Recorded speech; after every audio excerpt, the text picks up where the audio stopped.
One of the most widely known amusement rides is the classic teacup attraction. The teacups inspired many ride manufacturers to make their own versions with a twist. Grover C. Watkins and his company Watkins LLC manufactured a variation that can still be seen traveling around the world today. They called it the Hustler, and it was designed to be an easily transportable carnival ride. The first Hustlers were produced sometime in the 1960s. Not long after, a modified version of the Hustler was produced, but it was called the Tempest. The Tempest is almost identical to the Hustler, but it's tilted at a slight angle. The Tempest ride units also feature an umbrella over the seats. It was not long before the Hustler and the Tempest appeared at carnivals and permanent amusement parks. The Hustler features 4 large cylindrical ride units elevated and supported by 2 rotating sweeps. These 2 sweeps are supported by a third, larger 43-foot sweep that spins slowly. The center sweep is spun by a hydraulic motor which also turns a chain. This chain runs around the center sweep and spins the 2 smaller sweeps in the opposite direction. Unlike teacup rides, riders are unable to manually spin the ride units, and the amount of spinning riders get depends on the balancing. This has resulted in mixed ride experiences, with some riders reporting a forceful and intense experience while others think the ride is tame.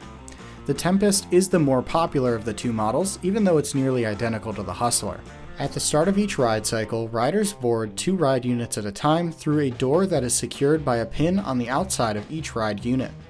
Each ride unit can hold up to 11 riders at a time. Riders fasten their seatbelts and the entry door is closed. At this point, the ride operator begins the cycle and the hydraulic motor begins spinning slowly. The cars on the outside rotate freely depending on how the weight is balanced. At full speed, the main sweep makes a revolution once every 7 seconds or so. At this point, the cars are spinning fast, or potentially practically sitting in place. One of the biggest design flaws is related to stopping the cars. Ride operators have to manually operate the older models, and this involves using a brake handle. If the ride operator applies the brake at the wrong time, it could snap the chains that are attached to the motor. This problem is fixed on newer versions of the ride model as they feature an automatic control system. Even with an automatic control system, ride operators still manually stop the spinning cars using a foot brake placed under each car. Ride operators also reportedly balance the cars in an effort to get them to spin faster. While a more intense ride sounds fun, for many the experience leaves them nauseated due to the intense spinning forces. Like many flat rides, each side has to be balanced properly to reduce wear and tear. This requirement was reinforced by the manufacturer in a bulletin discussing a different component of the ride. In 1993, a Hustler in Philadelphia was operating normally when 2 of the cars and 1 small sweep fell to the ground. The accident was caused by a broken spindle that was not noticed as it was not inspected. Investigators searched through documents pertaining to the maintenance of the ride and found a bulletin from 1978. A similar accident had occurred on a Tempest ride due to the failure of the same spindle. Watkins' bulletin stated that all ride spindles must be inspected using non-destructive testing, but it did not state the frequency of this testing. The owner of the Philadelphia Hustler ride said that the spindles were not easy to access, so they were not inspected at all. Investigators claim that the spindle collapse came from a fatigue fracture that was developing for quite some time.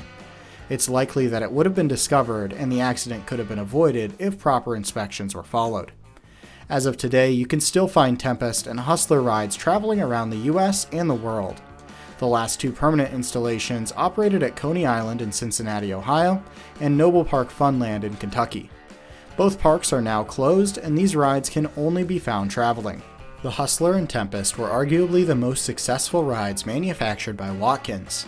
Many of these rides still operate today, and other manufacturers have attempted to create their own versions. One of the most well-known of these is the Scat and Scat 2 by Highlight Rides, which is essentially a combination of a Tempest and a Roundup.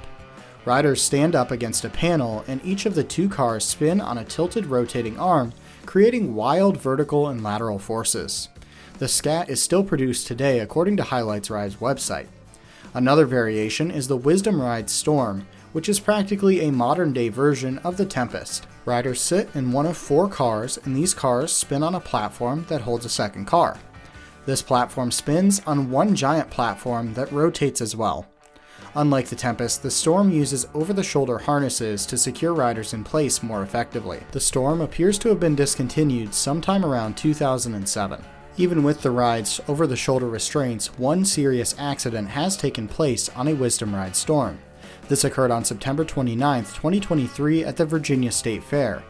In this accident, a rider escaped from their restraints and was thrown from the ride into the surrounding ride area.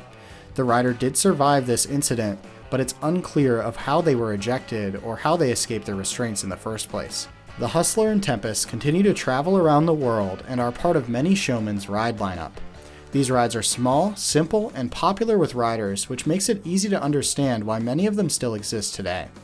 That's all we have for this episode of Flat Ride Friday Season 2. Have you been able to experience a Hustler or Tempest? If so, what did you think of it? As always, if you'd like to access all 20 episodes of Flat Ride Friday Season 2 without having to wait, you can become a channel member now and start binging them. If not, no pressure, the next episode will be out next week. Thanks for watching, and we'll see you next time.